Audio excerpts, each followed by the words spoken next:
It's Victoria okay, Chin had sweetie. interviewed for many nanny Let's take a positions in her look. 15 years of experience, but nothing had Does it hurt prepared right her here? for the desperation in Richard Ashford's voice when he called her at 11 o'clock on a Tuesday night.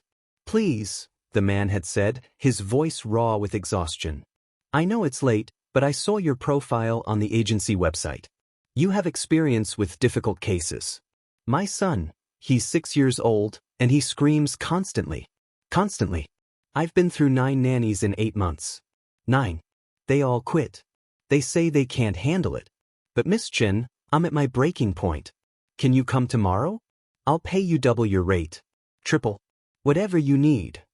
Before we dive into this shocking story of hidden secrets, medical mysteries, and a discovery that changed everything, please take a moment to subscribe to our channel and hit that like button. It really helps us continue bringing you incredible true stories. And don't forget to comment below and tell us where you're watching from. We love connecting with our viewers around the world. Now, let's begin this unforgettable journey. Victoria had almost said no. She specialized in difficult children, yes, but 9 nannies in 8 months? That suggested either a child with severe behavioral issues or a family situation that was toxic. But something in Richard Ashford's voice, the genuine desperation, the exhaustion, the hint of despair, had made her agree to at least meet them. The next morning, Victoria drove through the gates of the Ashford estate in the affluent Riverside Hills area. The mansion was stunning, modern architecture with floor-to-ceiling windows, perfectly manicured grounds, a fountain in the circular driveway. This was wealth beyond what most people could imagine. Richard Ashford answered the door himself, and Victoria was struck by how haggard he looked. The man was probably in his late 30s, conventionally handsome, but his face was drawn with exhaustion. His eyes were bloodshot, his expensive shirt wrinkled, his hair uncombed.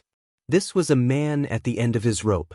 "Miss Chen, thank you for coming," he said, ushering her inside quickly. "I apologize for my appearance. I haven't slept more than 2 hours at a time in months." As they walked through the pristine house, Victoria could hear it, a child crying. Not the ordinary crying of a tantrum or even distress. This was screaming, high-pitched and constant, the sound of someone in genuine pain. "That's Oliver," Richard said, his jaw tight. "That's what I live with 24 hours a day." He led her to a bedroom on the second floor. Inside, a small boy sat on his bed, tears streaming down his face, his hands clutching his head. His screams were piercing, desperate. A young woman, barely 20, Victoria guessed, stood nearby looking helpless and overwhelmed. "This is Amanda, the current nanny," Richard said. "Amanda, this is Miss Chin. She's going to observe today." Amanda looked relieved to see Victoria, as if her presence might somehow make this easier. "He's been like this since 6 this morning," she said over the screaming. "Nothing helps. Nothing." Victoria approached the bed slowly, keeping her movements calm and non-threatening. The boy, Oliver, had dark hair that hung past his ears, almost to his shoulders. His face was red from crying, his small body shaking with the intensity of his distress. "Hello, Oliver," Victoria said softly. "My name is Victoria. I'm here to help you feel better." Oliver didn't acknowledge her. He just continued crying, his hands pressed against his head, rocking slightly back and forth. Victoria turned to Richard. "Can we talk privately? Amanda can stay with Oliver." In Richard's study, Victoria sat across from him and said bluntly, "Tell me everything. Don't leave anything out. What's wrong with your son?" Richard sighed heavily. "I wish I knew. It started about a year ago, right after his mother died. Oliver was always a happy kid, active, playful, normal in every way. Then Sarah died. Car accident, sudden, devastating, and Oliver fell apart. At first, we thought it was grief. Of course he was struggling, he'd lost his mother. But it got worse. He started crying all the time, complaining of headaches, holding his head, screaming like you heard." "What have the doctors said?" Victoria asked. "I've taken him to 17 specialists," Richard said, pulling out a thick folder of medical records. "Neurologists, psychiatrists, pediatricians, pain specialists. They've done CT scans, MRIs, blood work, psychological evaluations. Everything comes back normal. Physically, there's nothing wrong with him. The consensus is that it's psychological, trauma from losing his mother manifesting as physical pain. And the treatment? Victoria prompted. Therapy twice a week with Dr. Patricia Morrison, one of the best child psychologists in the state. Medication, we've tried 5 different prescriptions. Pain relievers. Nothing helps. Nothing even touches it. He just screams and cries, and I can't help him. I can't fix it. And I'm losing my mind watching my son suffer. Victoria could see the truth of this in Richard's face, the helplessness of a parent who couldn't protect his child from pain. Tell me about the nannies. Why did they quit? Richard's expression grew bitter. The first one lasted 2 weeks. She said Oliver was manipulative, that he was faking for attention, that what he needed was discipline. I fired her. The second one quit after 3 weeks, said the crying gave her migraines. The third one lasted a month but said she couldn't handle the stress.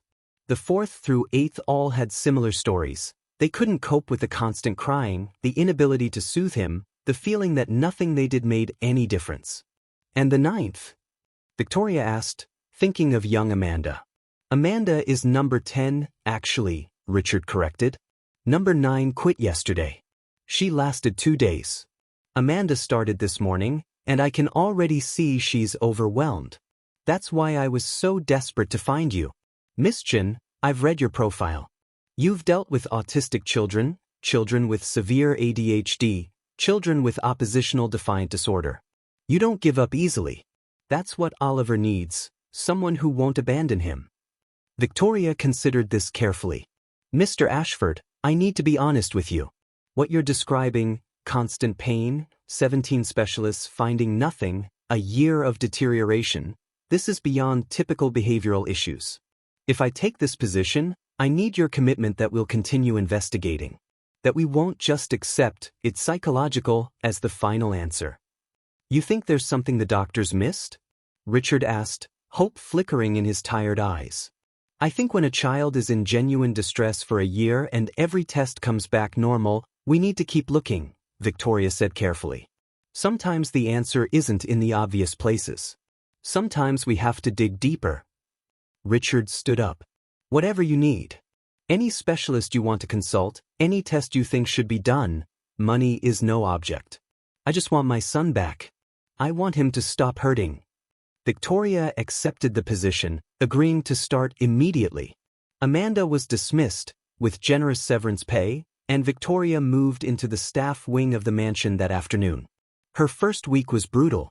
Oliver cried almost constantly, sometimes screaming, sometimes whimpering, but always in clear distress. He held his head, pulled at his hair, rocked back and forth. He barely ate. He didn't play with his toys. He couldn't focus on anything except the pain. Victoria tried everything she knew. She created quiet, calm environments. She read to him in soft voices. She offered comfort, distraction, routine. Nothing helped. Oliver existed in a world of pain that nothing could touch. But Victoria noticed things. She was trained to observe, to see patterns, to gather data. And what she observed troubled her deeply. First, Oliver's pain seemed to worsen at certain times of day, particularly in the morning after waking and in the evening before bed. Second, he constantly touched his head in specific areas, primarily the back and sides, where his hair was longest. Third, the pain seemed to intensify when his hair was wet or when anyone tried to brush it. On her 5th day, Victoria was helping Oliver prepare for bed when she noticed something that made her pause. As she gently tried to comb his hair, Oliver crying throughout the process, she felt something strange. The texture of his hair was odd in places, almost matted, but not with normal tangles. It felt different, wrong somehow. Mr. Ashford, Victoria said later that evening, when was the last time Oliver had a haircut? Richard looked surprised by the question. Not since before Sarah died. About 14 months ago. Why? His hair is quite long now, Victoria observed. Has anyone checked his scalp recently? During the medical examinations? I don't think so, Richard admitted. The neurologists examined his head, but they were looking for lumps, injuries, things like that. But Do you think there's something on his scalp? I'm not sure, Victoria said honestly. But I'd like to examine it more closely. Would you give me permission to do that? It might cause him some temporary distress. If you think it might help, do whatever you need to do, Richard said. The next morning, Victoria prepared carefully. She brought Oliver into the bathroom, speaking to him gently the entire time. Oliver, sweetheart, I know you're hurting. I want to help you feel better. I need to look at your head very carefully, okay? It might be uncomfortable, but I promise I'll be as gentle as possible. Oliver whimpered but didn't resist as Victoria slowly, carefully began parting his hair section by section, examining his scalp. At first, she saw nothing unusual. The scalp looked healthy, no rashes or lesions or obvious problems. But as she worked toward the back of his head, where his hair was longest and thickest, she noticed something. A small area where the hair seemed stuck to the scalp. She gently tried to separate it, and Oliver screamed. I'm sorry, sweetheart, I'm so sorry, Victoria murmured, her heart breaking at his pain. But she persisted, carefully working at the matted area. And then she saw it. At first, Victoria couldn't process what she was seeing. It looked like, but no, that couldn't be right. She leaned closer, adjusting the light. Her blood ran cold. Embedded in Oliver's scalp, hidden beneath his long hair, was a hair extension. But not just any hair extension. This one had been glued, actually glued, directly to his scalp. And it had been there so long that the glue had broken down, turning into a toxic, irritating substance that was essentially adhering to Oliver's skin, creating constant pain and inflammation. But it was worse than that. As Victoria carefully examined more of his scalp, she found more extensions. Multiple ones, all glued directly to his skin, all hidden beneath his natural hair that had grown over them. The glue had degraded over months, creating chemical burns on his sensitive scalp. Some areas were inflamed and infected. The hair extensions themselves had become entangled with his natural hair, creating constant pulling and tension on his scalp. No wonder he was in constant pain. He literally had foreign objects glued to his head, covered by hair, creating a chronic source of agony that no one had thought to look for. Victoria's hands were shaking as she carefully took photos with her phone, documenting what she'd found. Then she went to find Richard immediately. Mr. Ashford, I need you to come to the bathroom right now, Victoria said, her voice tight with controlled emotion. I found something. Something horrifying. Richard followed her quickly, his face already pale with worry. When Victoria showed him Oliver's scalp, carefully parting the hair to reveal the glued extensions and the inflamed skin beneath, Richard went white as a sheet. What is that? He whispered. What am I looking at? Hair extensions, Victoria said, her voice hard. Glued directly to your son's scalp. Multiple ones. They've been there for months, possibly over a year. The glue has broken down and is creating chemical burns. The extensions are pulling on his scalp constantly. Mr. Ashford, your son has been in agony because someone glued hair extensions to his head and they've been slowly poisoning him. Richard staggered backward, catching himself against the wall. But how? Who would? Sarah. Oh God. Sarah. Your wife did this? Victoria asked, though she was already piecing it together. Richard nodded, tears streaming down his face. She was obsessed with appearances. With perfection. Oliver's hair, it was thin, she said. Not as thick as she wanted. She kept saying she wished his hair was fuller, prettier. I told her he was fine, that he was a 6-year-old boy and his hair didn't matter. But she. He looked at Oliver, who was still crying softly. She must have put extensions in his hair. To make it look thicker. And then she died, and no one knew they were there, and they've been hurting him all this time. Victoria felt rage burning in her chest. We need to take him to the emergency room. Those extensions need to be removed by medical professionals, and the damage to his scalp needs to be treated. This is serious, Mr. Ashford. This could have caused permanent damage. It definitely caused infection and chronic pain. Within an hour, they were at the emergency room of the premier children's hospital. Victoria had called ahead, explaining the situation, and a team was waiting for them. Oliver was taken immediately into an examination room, where a pediatric dermatologist and a trauma nurse began the painstaking process of documenting and then removing the extensions. It took 3 hours. 3 hours of carefully dissolving the degraded glue, gently removing the extensions, treating the inflamed and infected areas of scalp, cleaning the wounds, applying medication.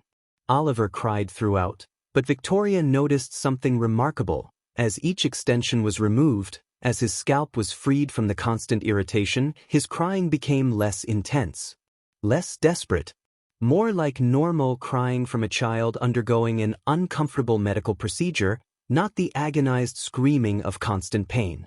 The dermatologist, Dr. Susan Park, was both professional and clearly angry about what she was seeing. "This is medical neglect," she said to Richard as she worked. "Whoever put these extensions in like this, gluing them directly to a child's scalp, caused severe harm. This child has multiple areas of chemical burns, secondary bacterial infections, and chronic inflammation. He's been suffering for months." "His mother did it," Richard said, his voice hollow. "She died a year ago. No one knew the extensions were there. All his pain, all his crying, we thought it was psychological. We never thought to look for something like this." Dr. Park's expression softened slightly. "If she passed away shortly after applying them, I can understand how this was missed. Hair extensions, especially when covered by natural hair growth, can be nearly invisible. But Mr. Ashford, 17 doctors examined your son. How did none of them find this?" "They weren't looking for it," Victoria answered for him. "They did neurological exams, psychological evaluations, scans of his brain. They weren't doing detailed scalp examinations. And Oliver's hair was long enough to hide the extensions completely. It's only because I specifically felt something wrong in his hair texture that I investigated." After all the extensions were removed and Oliver's scalp was treated, cleaned, and medicated, Dr. Park gave them careful instructions. "He'll need daily wound care for at least 2 weeks.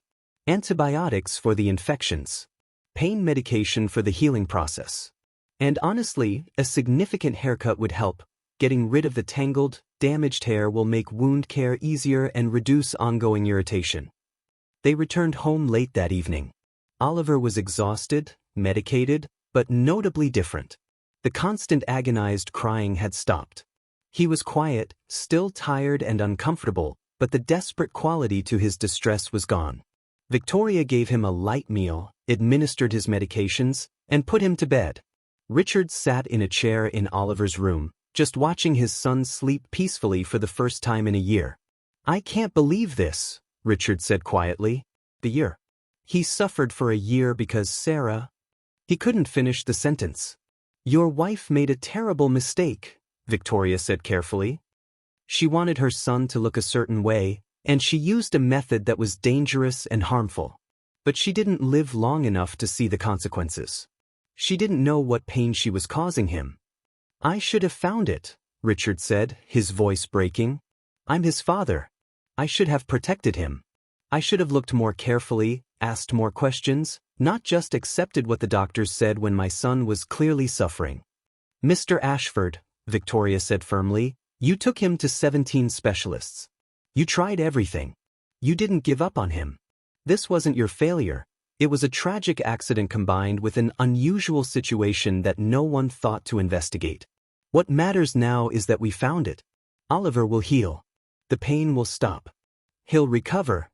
Over the following days, the transformation in Oliver was remarkable. As his scalp healed and the constant pain receded, he began to emerge from the shell of suffering he'd been trapped in. He started eating normally. He played with his toys. He smiled, something Victoria learned he hadn't done in months. On the 4th day after the discovery, Richard arranged for a professional stylist to come to the house and give Oliver a proper haircut, short, easy to manage, and most importantly, allowing full access to his healing scalp for wound care. Oliver sat in the chair nervously. Haircuts had been associated with pain for so long. But Victoria stayed by his side, holding his hand, talking to him throughout the process. "You're being so brave," she told him. "And you know what? When we're done, your head is going to feel so much lighter and more comfortable. No more heavy hair pulling on your sore spots." When the stylist finished, Oliver looked like a different child. His hair was short and neat, his scalp visible and healing well. And for the first time in a year, he looked comfortable. "How does it feel?" Victoria asked him. Oliver touched his head gingerly, then smiled, a real, genuine smile. "Better," he said in his small voice.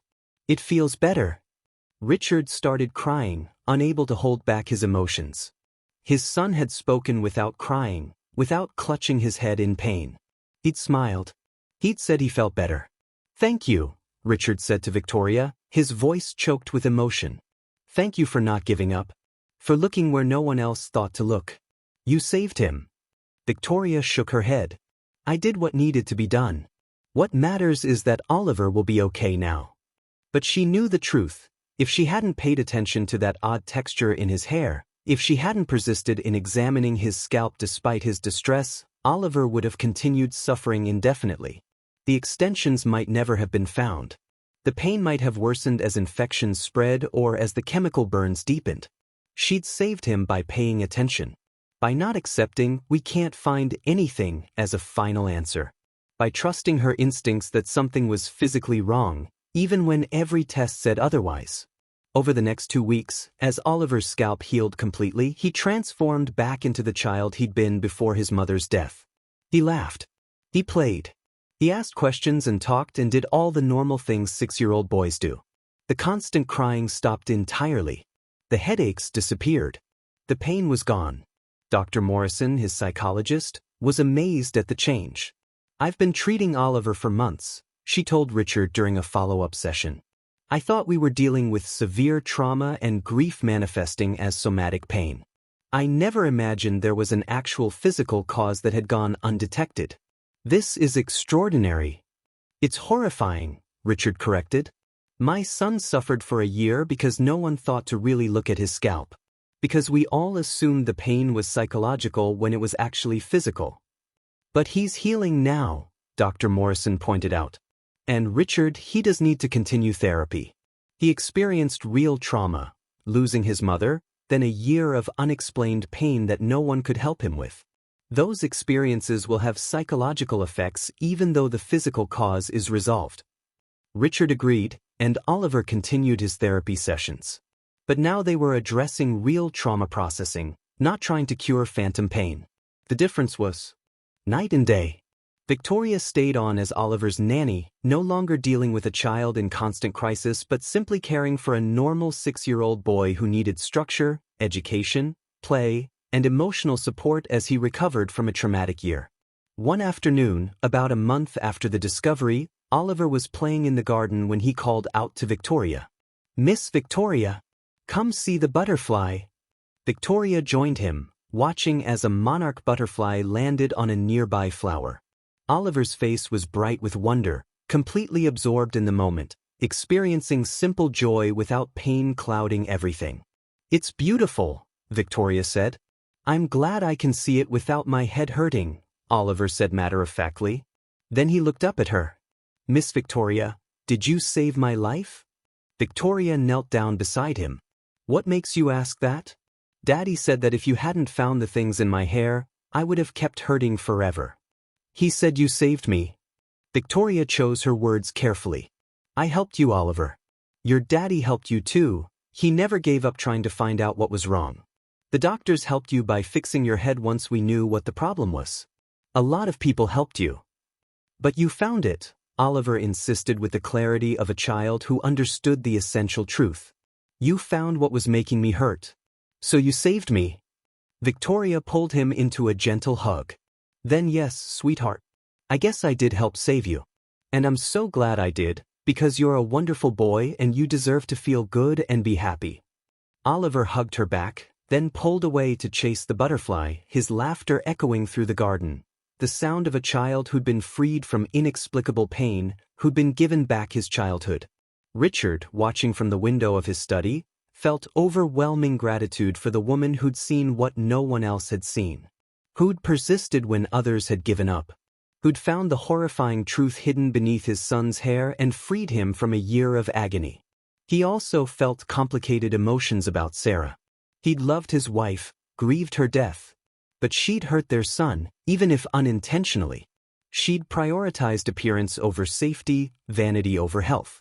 She'd glued foreign objects to their child's scalp to make his hair look thicker, fuller, more aesthetically pleasing to her.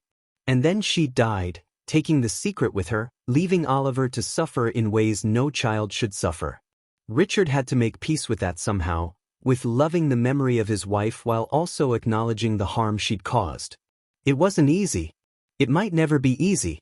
But he was working on it in his own therapy sessions. What mattered now was Oliver's future. The boy was healing. He was happy. He was reclaiming the childhood that had been stolen by hidden extensions and constant pain. And Victoria was there, patient and watchful, ensuring that Oliver received the care and support he needed to truly recover. Not just physically, but emotionally. Not just from the pain, but from the trauma of a year spent suffering while adults, loving, well-meaning adults, couldn't figure out how to help him. As Victoria tucked Oliver into bed that night, he said sleepily, "Miss Victoria, will you stay forever? I don't want you to leave like the other nannies." "I'm not going anywhere," Victoria promised. "I'm here for as long as you need me." "Good," Oliver murmured, already drifting off to sleep. "Because you're the best nanny ever. You fixed me." Victoria stayed beside his bed until she was sure he was deeply asleep, his breathing even and peaceful, his small face relaxed. No pain. No crying. Just a child sleeping soundly, the way all children should. She thought about the 9 nannies who'd come before her, who'd quit because they couldn't handle the constant crying, the inconsolable child, the feeling of failure when nothing they did helped. She understood their frustration, their decision to leave. This had been an impossible situation, but she also felt a quiet satisfaction that she'd been the one to stay. The one to look deeper. The one to find the answer that had eluded 17 specialists and 9 caregivers. Sometimes the answer was in the most unexpected places. Sometimes you had to look not just at the obvious symptoms but at the details everyone else overlooked. Sometimes you had to trust your instincts even when every expert said you were wrong. Victoria had done all of that. And because she had, Oliver was free. As she left his room and headed downstairs, she found Richard waiting in the living room. "Miss Chin, Victoria, I need to talk to you about something," he said seriously. Victoria sat down, wondering what this was about. "I've been thinking," Richard continued, "about what happened. About how close we came to never finding the truth. About how Oliver might have suffered indefinitely if you hadn't been observant enough, persistent enough to investigate his hair." He leaned forward. "I want to do something meaningful with this experience. I want to start a foundation, focused on rare medical conditions and unusual cases like Oliver's. Cases where obvious tests don't reveal the answer, where doctors give up or default to it's psychological. I want to fund research, support families, train medical professionals to think outside the box." "That's admirable," Victoria said. "And I want you to help me," Richard continued. "Not just as Oliver's nanny, but as a consultant for the foundation. Your perspective, the things you notice, the way you investigate, that's valuable. Medical professionals need to hear from people like you who see things differently." Victoria considered this. "Mr. Ashford, I'm honored. But I'm not a medical professional. I'm a nanny." "Exactly," Richard said. "You're someone who spends hours every day with children, who knows them intimately, who notices the details that a doctor might miss in a 15-minute examination. That perspective is invaluable. Will you consider it?" Victoria smiled. "Yes, I'll consider it. But let's focus on Oliver first. He's healing, but he still needs consistent care and emotional support. The foundation can wait." "Fair enough," Richard agreed. "But Victoria, I meant what I said. What you did, finding those extensions, saving Oliver from ongoing suffering, that was extraordinary." "You're extraordinary." Victoria shook her head. "I just paid attention. I just kept looking when others stopped. That's not extraordinary, it's just persistent." "In a world where most people give up, persistence is extraordinary," Richard said quietly. They sat in comfortable silence for a moment, both thinking about the journey that had brought them here. A billionaire's son suffering inexplicable pain. 9 nannies who couldn't cope.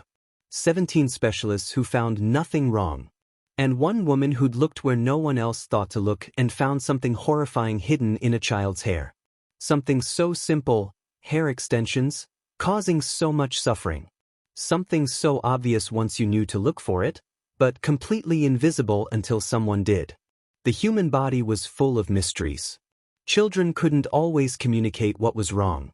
Pain didn't always have obvious causes. And sometimes, the answer was literally right in front of you, hiding in plain sight, waiting for someone observant enough to see it. Victoria had been that someone. And because she had, Oliver's story had a happy ending. But she couldn't help thinking about all the other children out there, suffering from unexplained symptoms, dismissed as psychological cases, never getting the investigation they needed to find the real cause. Maybe Richard's foundation could help some of them. Maybe Oliver's story could inspire other caregivers to keep looking, keep investigating, keep trusting their instincts when something didn't add up. Maybe one child's horror could prevent another's. As Victoria headed to her room for the night, she passed Oliver's door one more time. She could hear his soft, steady breathing, the sound of peaceful sleep, free from pain. That sound made everything worthwhile. The difficult first week, the painstaking investigation, the shocking discovery, all of it had been worth it to hear a child sleeping peacefully. And tomorrow, Oliver would wake up without pain. He'd play and laugh and learn and grow, the way he was always meant to. The way every child deserved to. All because someone had finally looked in the right place and found something horrifying that, once removed, set him free.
"3 months had passed since Victoria discovered the horrifying truth hidden in Oliver's hair, and the Ashford household had transformed from a place of constant crisis into something resembling a normal home.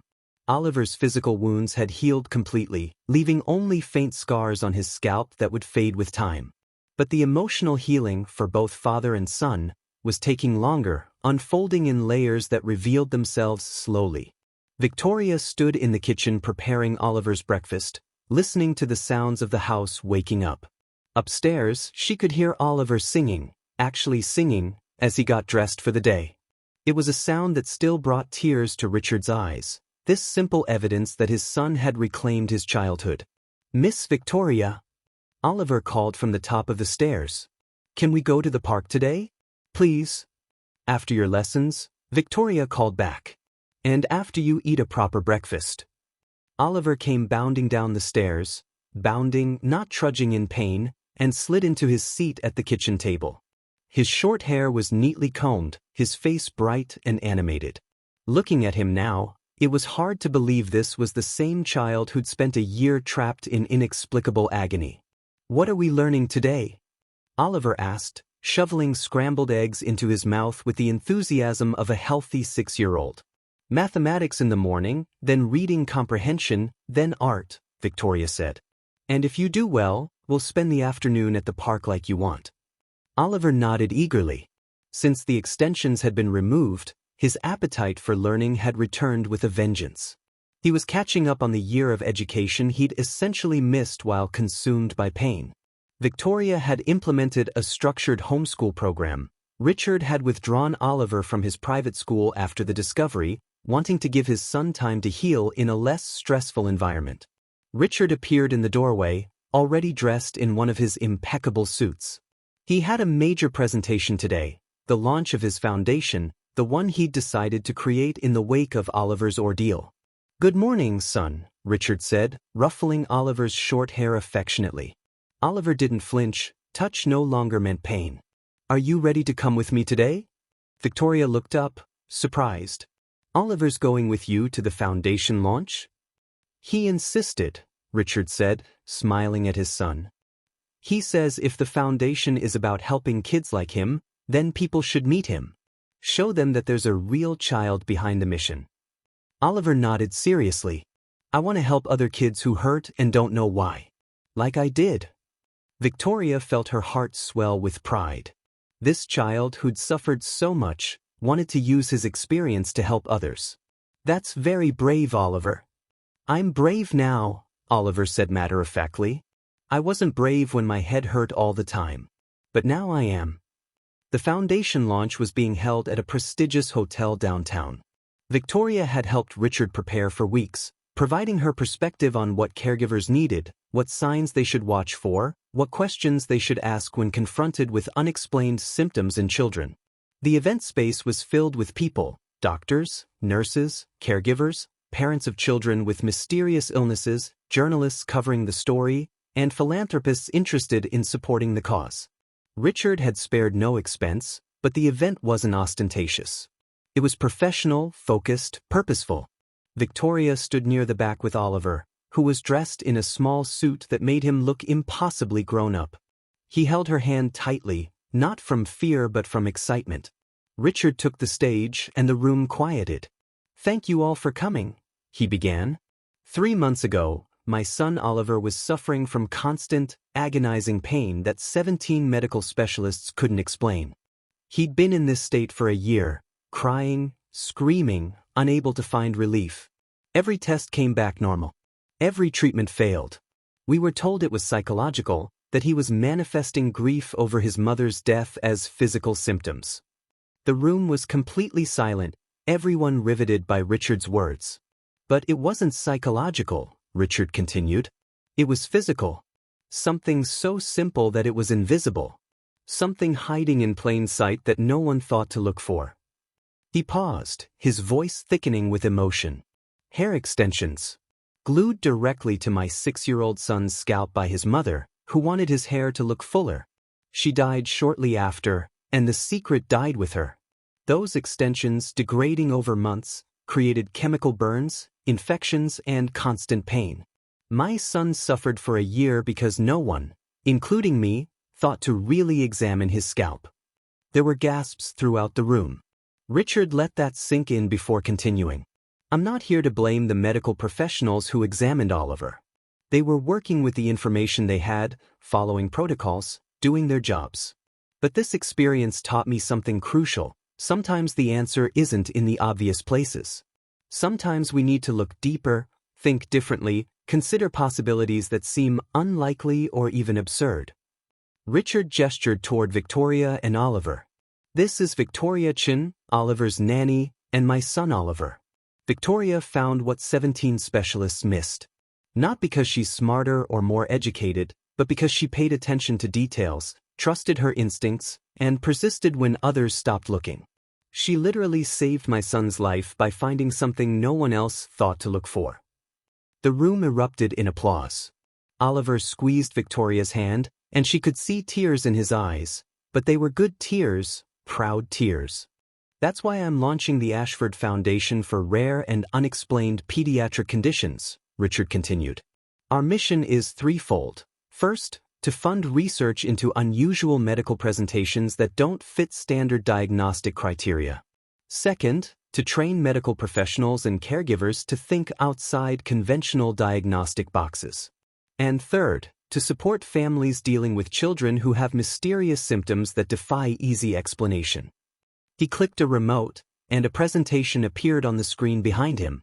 We're starting with a database, a comprehensive collection of unusual cases, strange symptoms, and unconventional diagnoses. When a doctor encounters something they can't explain, they can search this database and see if anyone else has encountered similar presentations. When a parent notices something odd that specialists dismiss, they can report it to our research team for investigation. Richard's voice grew stronger, more passionate. We're also launching a training program for medical professionals, teaching them to really listen to parents and caregivers, to take seriously the observations of people who spend every day with these children. Because my son's story taught me that sometimes the person who sees the truth isn't the expert with the medical degree, it's the caregiver who pays attention to details everyone else overlooks. The presentation continued, outlining the foundation's structure, its funding, its goals. Richard had committed $10 million of his own money to start, and several other philanthropists in the room pledged additional support on the spot. After the formal presentation, there was a networking session where people could talk to Richard, Victoria, and the medical advisors he'd assembled. Oliver stayed close to Victoria, but when children approached him, other kids dealing with mysterious illnesses, he talked to them with surprising maturity. It hurt all the time, Oliver told a 7-year-old girl whose parents described her constant, unexplained joint pain. Every day, all day. And nobody could help me. But Miss Victoria didn't give up. She kept looking until she found what was wrong. Someone will do that for you too. Don't give up. Victoria watched this interaction with wonder. Oliver was becoming an advocate, a source of hope for other children suffering as he had suffered. Pain had aged him, given him empathy beyond his years. A woman approached Victoria, introducing herself as Dr. Helen Rodriguez, a pediatric neurologist. Miss Chen, I heard about Oliver's case through medical circles. I have to admit, I was one of the skeptics. When I heard that hair extensions had caused a year of unexplained pain, my first thought was, how did multiple doctors miss that? But after reviewing the case file Mr. Ashford shared with the medical community, I understand. Those extensions were perfectly hidden, covered by natural hair growth. A visual scalp examination wouldn't have revealed them. You had to feel for them, had to notice the texture difference. That's remarkable detective work. I was just doing my job, Victoria said modestly, paying attention to a child in my care. But that's exactly the point, Dr. Rodriguez said. You spent hours every day with Oliver. You bathed him, combed his hair, observed him in ways a doctor seeing him for 30 minutes never could. Your perspective was invaluable. I think medical education needs to place more emphasis on partnering with caregivers, really listening to what they observe. Another doctor joined the conversation, and soon Victoria found herself at the center of a group of medical professionals asking detailed questions about what she'd noticed, how she'd investigated, what made her persist when others had given up. There was something about the texture of his hair, Victoria explained. It felt wrong. Matted, but not like normal tangles. And Oliver's pain always spiked when his hair was touched or when it was wet. Those things together made me think there might be something on or in his scalp that was causing irritation. Did you consider lice or other parasites? One doctor asked. Yes, that was my first thought, Victoria admitted. But visual inspection didn't show any signs of infestation. So I kept looking.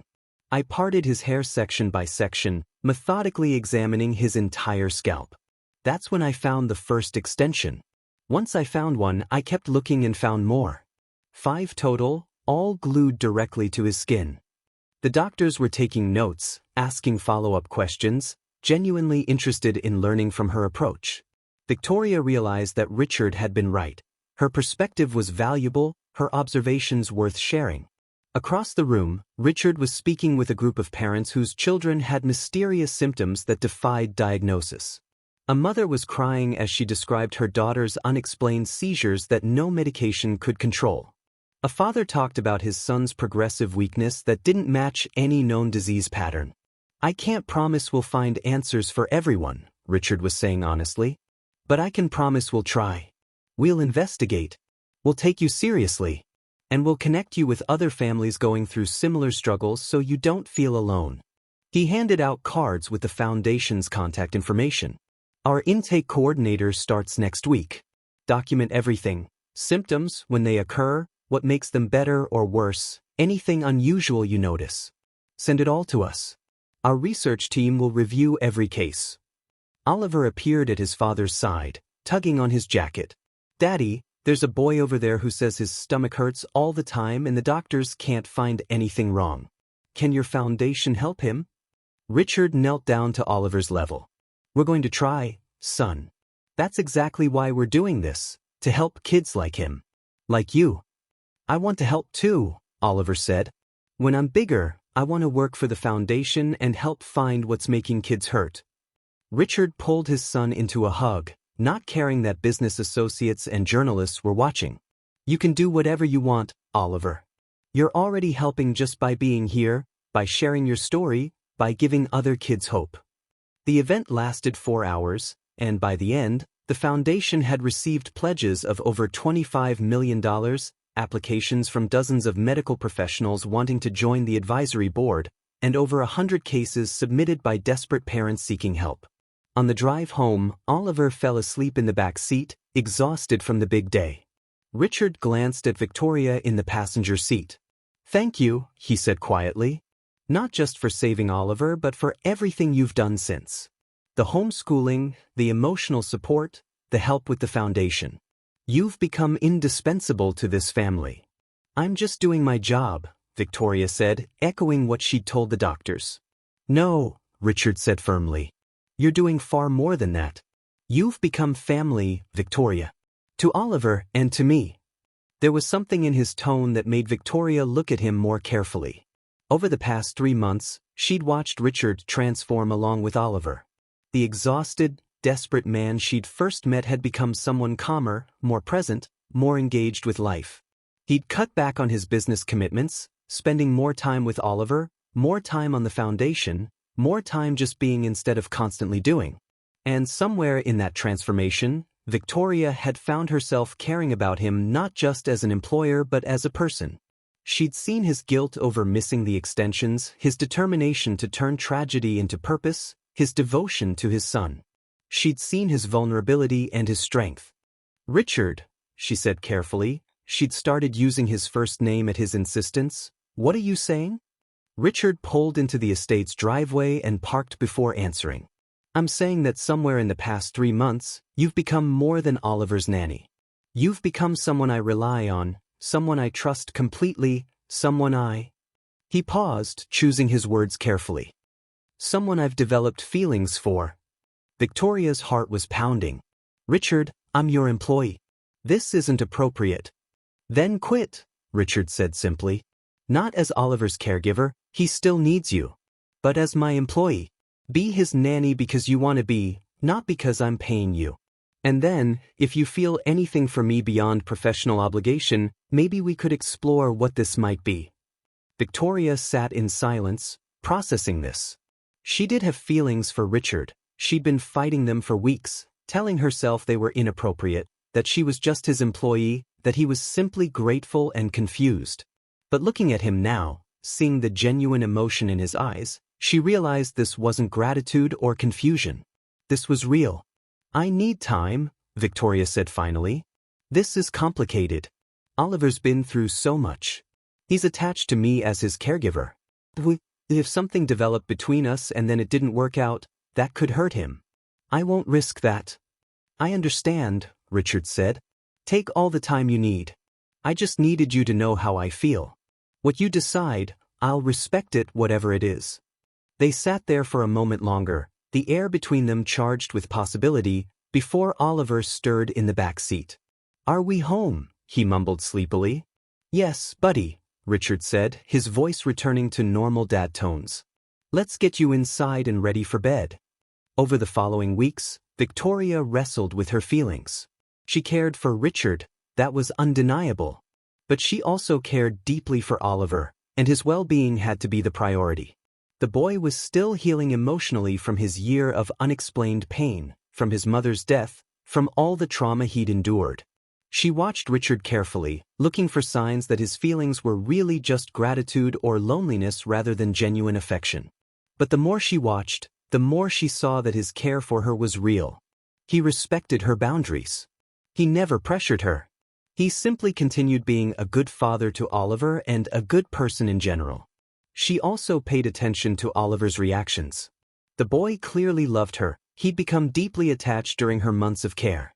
But Victoria noticed that he'd also started making comments. Daddy smiles more when you're around, Miss Victoria. Or, I like when we all eat dinner together. It feels like we're a real family.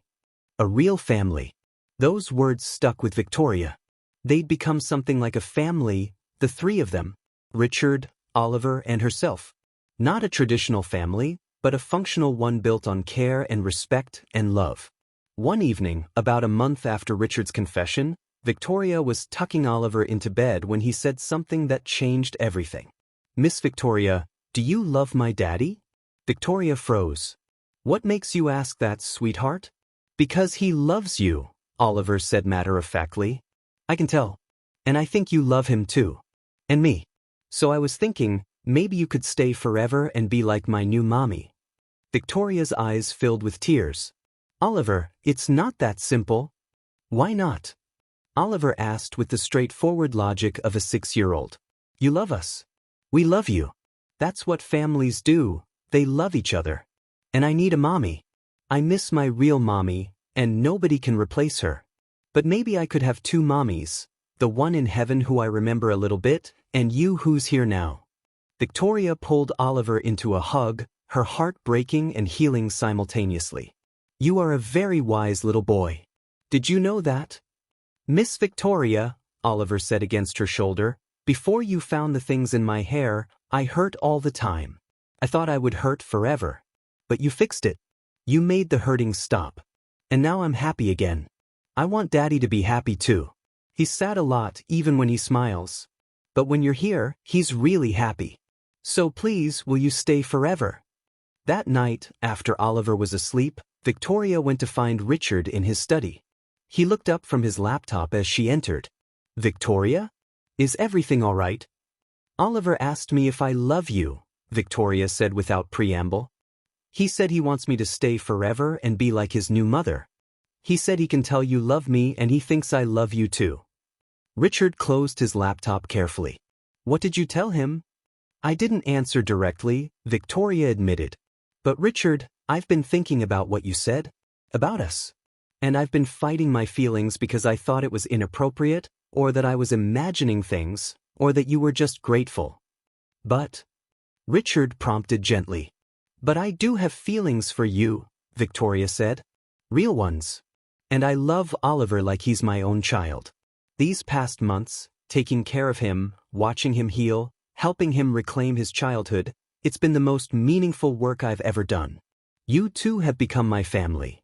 Richard stood and crossed to her, but he didn't touch her, respecting her space. So what do we do about that? I think, Victoria said slowly, we take it very slowly. For Oliver's sake. We don't rush into anything or make grand declarations. We just see what develops naturally. We're already living as a family unit. Maybe we just acknowledge that it's more than professional now. I can do slow, Richard said. I can do careful. Whatever Oliver needs, whatever you need. Victoria smiled. There's something else. I want to officially adopt a different role in Oliver's life. Not just his nanny, but more like a guardian. Someone with a formal, permanent place in his life. So if anything happened to you, I could still care for him. So he knows I'm not going anywhere. Richard's eyes widened. You want to be Oliver's legal guardian? Victoria, are you sure? I'm sure, Victoria said. These past months have shown me that I'm not just his caregiver. I'm his advocate, his protector, someone who will fight for him the way I did when I found those extensions. I want that role formalized. I want Oliver to know that I'm committed to him for life, not just until the employment contract ends. Then we'll make it happen, Richard said. I'll have my lawyers draw up the paperwork. Victoria Chin, legal guardian of Oliver Ashford. I can't think of anyone I'd trust more with my son's well-being. They stood there for a moment, not touching but close, the air between them full of possibility and promise and the beginning of something neither had expected to find. 6 months later, the changes in the Ashford household were complete. Victoria had moved from the staff wing into the main house, occupying a suite near Oliver's room. The legal guardianship had been finalized. And slowly, carefully, Victoria and Richard had begun a relationship that was equal parts romantic partnership and co-parenting arrangement. Oliver thrived in this new configuration. He had his father, present and engaged in ways he'd never been before tragedy forced him to re-evaluate his priorities. He had Victoria, who'd saved him from pain and was now a permanent fixture in his life. And he had stability, love, and the security of knowing both his caregivers were committed to him for the long term. The foundation was flourishing too. In 6 months, they'd helped diagnose 12 children with unusual conditions that had previously baffled doctors. One case involved a child with severe behavioral issues that turned out to be caused by a rare vitamin deficiency. Another involved a girl with mysterious rashes that were traced to an allergy to a preservative in her special needs formula. A third involved a boy with constant fatigue caused by a slow carbon monoxide leak in his bedroom that regular home inspectors had missed. Each solved case reinforced Richard's conviction that paying attention to details, listening to caregivers, and investigating beyond the obvious could save lives. Victoria had become the Foundation's Director of Caregiver Relations, a role that let her train other nannies, nurses, and parents to observe carefully and trust their instincts. She developed a comprehensive checklist of things to look for when a child was suffering from unexplained symptoms, from checking for environmental toxins to examining the scalp, skin, and hair for hidden irritants. You never know where the answer will be hiding, Victoria would tell the people she trained. Oliver's answer was hidden under his hair. Another child's answer might be in their shoes, or their bedding, or something they're eating. You have to be willing to look everywhere and consider every possibility. One afternoon, Victoria was reviewing case files for the Foundation when Oliver came running into the office. "Miss Victoria, there's a lady here with her son, and he's crying like I used to cry. She says he hurts all the time and the doctors can't find anything wrong." Victoria immediately closed her laptop and stood. "Where are they?"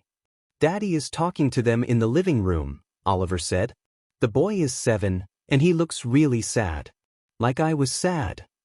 Victoria found Richard in the living room with a woman who looked exhausted and a boy who was indeed crying, not screaming like Oliver had, but crying steadily with a look of misery on his face. "This is Mrs. Patterson and her son Jacob," Richard introduced them. "Jacob has been experiencing constant pain for 3 months. Multiple doctors, no diagnosis. Mrs. Patterson saw our Foundation's website and drove 6 hours to ask for help." Victoria knelt in front of Jacob, who looked at her with red, tired eyes. "Hi Jacob. I'm Victoria. Can you tell me where it hurts?" "Everywhere," Jacob whimpered. "My whole body hurts. Especially my legs and arms." Victoria looked at his exposed arms and noticed something, very faint red marks, like scratches or rashes, around his wrists and ankles. "Jacob, do these spots itch?" The boy nodded. "All the time. They itch and hurt." "May I look at them more closely?" Victoria asked. When the boy nodded permission, she examined his wrists carefully. The marks looked like contact dermatitis, but there was something else, a faint linear pattern, like something was rubbing against his skin repeatedly. "Mrs. Patterson," Victoria asked, "does Jacob wear any jewelry? Bracelets or anklets?" "No," the mother said. "Why? What about ID tags? Medical alert bracelets? Anything that would encircle his wrists or ankles?" Mrs. Patterson's eyes widened. Oh my God! His medical ID bracelet. He's allergic to penicillin, so he wears a stainless steel medical bracelet. He's worn it for 2 years with no problem. May I see it? Victoria asked. Mrs. Patterson removed the bracelet from Jacob's wrist, and Victoria examined it carefully. The bracelet itself looked normal, standard medical ID jewelry. But when she looked at the inside surface where it contacted skin, she saw a slight discoloration and roughness. I think, Victoria said carefully, that Jacob might have developed a nickel allergy. Stainless steel is supposed to be hypoallergenic, but cheaper versions can contain nickel. If Jacob's sensitivity developed recently, the constant contact with his wrists and ankles, she looked down and saw he was indeed wearing matching ankle identification, could cause systemic inflammation and pain. It would also explain the contact dermatitis at the pressure points. Richard was already on his phone, calling Dr. Rodriguez. Helen, I need you to come to my house immediately. We might have another case. Within 2 hours, Jacob had been examined by Dr. Rodriguez, had the bracelets removed, and had been prescribed anti-inflammatory medication and topical treatments for the contact dermatitis. Dr. Rodriguez also ordered allergy testing to confirm the nickel sensitivity. If this is the answer, Dr. Rodriguez told Mrs. Patterson, Jacob should start feeling better within a few days. The constant exposure to an allergen he'd developed sensitivity to would absolutely cause systemic pain and inflammation. And because the bracelets were medical devices that he wore constantly, no one would have thought to remove them to see if they were causing problems. Mrs. Patterson started crying with relief. 3 months. He's been suffering for 3 months. And it might be his medical bracelet? Something we put on him to keep him safe. Sometimes the things we think are helping can actually be harming, Victoria said gently. That's not your fault. You were doing what you thought was right. Oliver, who'd been watching all of this, approached Jacob. When Miss Victoria found what was making me hurt, I got better really fast. You'll probably get better fast too. And then you can play again without hurting. Jacob managed a small smile. Really? Really? Oliver said confidently. I know what it's like to hurt all the time. It's really bad. But when they fix what's wrong, it gets so much better. You'll see. 3 days later, Mrs. Patterson called with an update. Jacob's pain is almost completely gone. The allergy testing confirmed severe nickel allergy. You were right, Miss Chin. It was the bracelets. Something we put on him to protect him was actually poisoning him. She paused, emotion thick in her voice. I don't know how to thank you. We'd lost hope. We thought Jacob would hurt forever. And you found the answer in 5 minutes just by really looking at him. 5 minutes, after 3 months of specialists. How did you know to check? I learned to look for hidden causes, Victoria said. To question everything. To consider that sometimes the most innocent, ordinary things can cause extraordinary problems. I learned that from Oliver's case. Victoria had indeed learned. She'd learned that medical mysteries often had simple solutions. That the answer was usually hiding somewhere obvious once you knew to look for it. That careful observation could accomplish what expensive tests couldn't.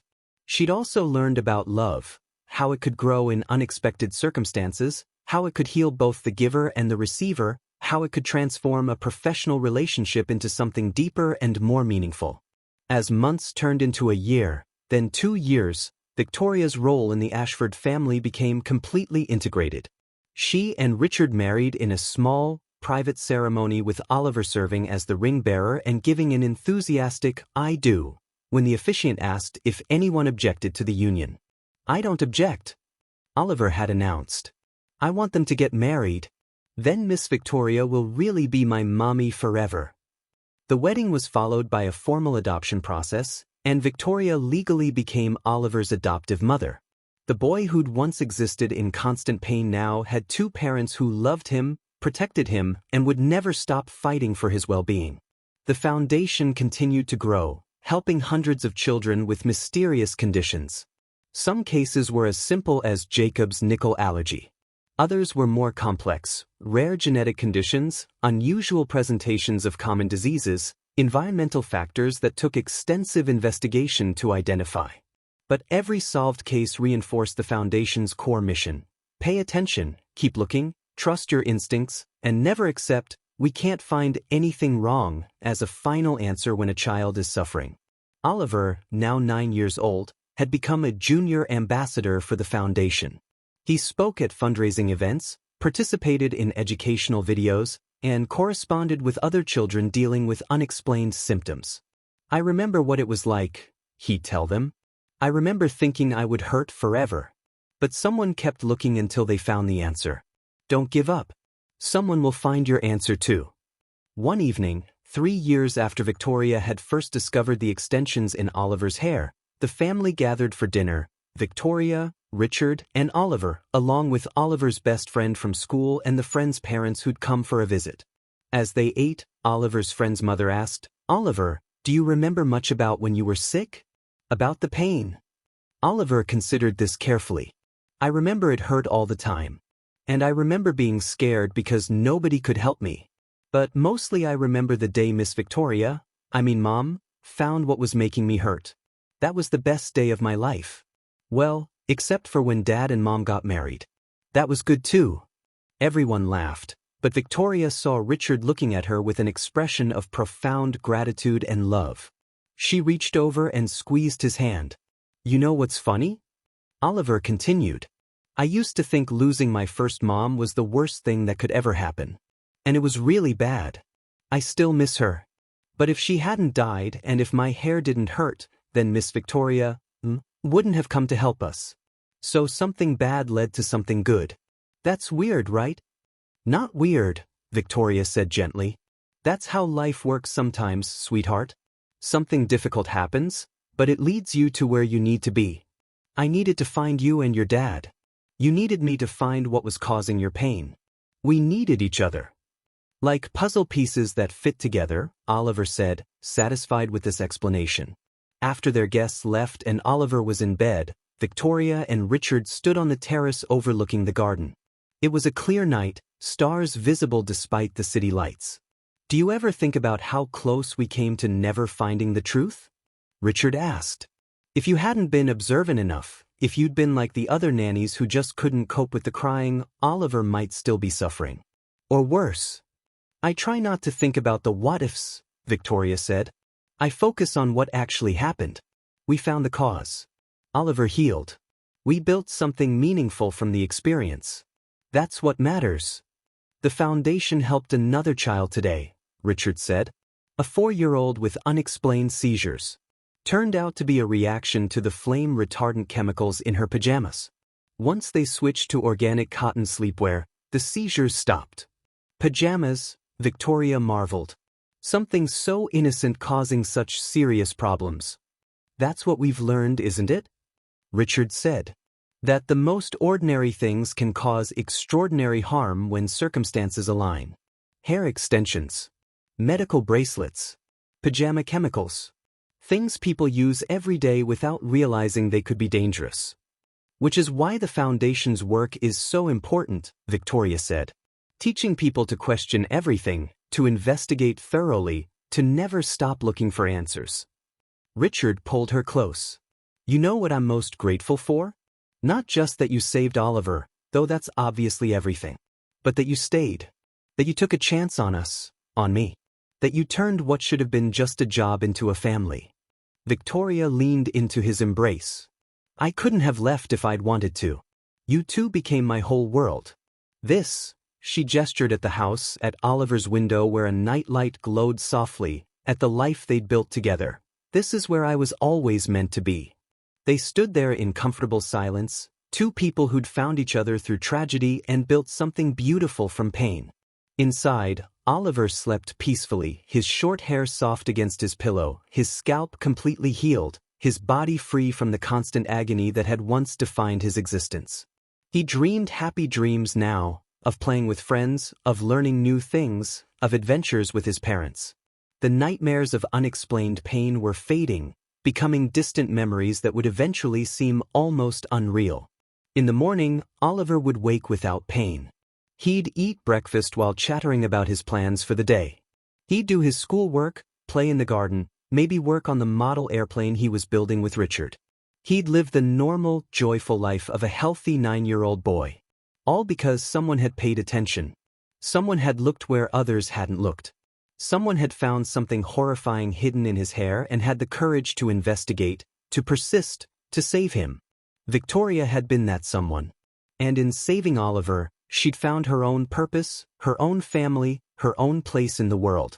The billionaire's son had suffered pain every day, until the new nanny found something horrifying in his hair. But that horrifying discovery had led to healing. To family. To a foundation that would help countless other children. To love that grew from the ashes of tragedy. Sometimes the worst moments of our lives lead us exactly where we need to be. Sometimes pain has purpose. Sometimes finding what's hidden, no matter how horrifying, is the key to everything that comes after. Oliver's hair had hidden a terrible secret, but uncovering that secret had revealed something far more important, that love, attention, and persistence can overcome even the most mysterious suffering. That families are built not just through biology but through choice and commitment. That the person who saves you might just become the person you can't live without. As Victoria and Richard finally headed inside, Victoria paused at Oliver's door one more time. She watched him sleeping peacefully, this child who'd suffered so much and emerged so strong. This boy who was now her son, not by birth but by choice, by love, by the unbreakable bonds formed through shared struggle and triumph. "Sweet dreams, Oliver," she whispered. "No more pain. Only love now. Only joy. Only the beautiful life you deserve." And she closed the door softly, knowing that tomorrow would bring more of the same, more love, more laughter, more of the ordinary miracles that made up a life worth living. The horror had been found. The pain had ended. And what remained was something worth everything they'd been through to get here. Family. Purpose. And the knowledge that sometimes, the person who seems like just the help, just the nanny, can turn out to be the hero who saves everyone.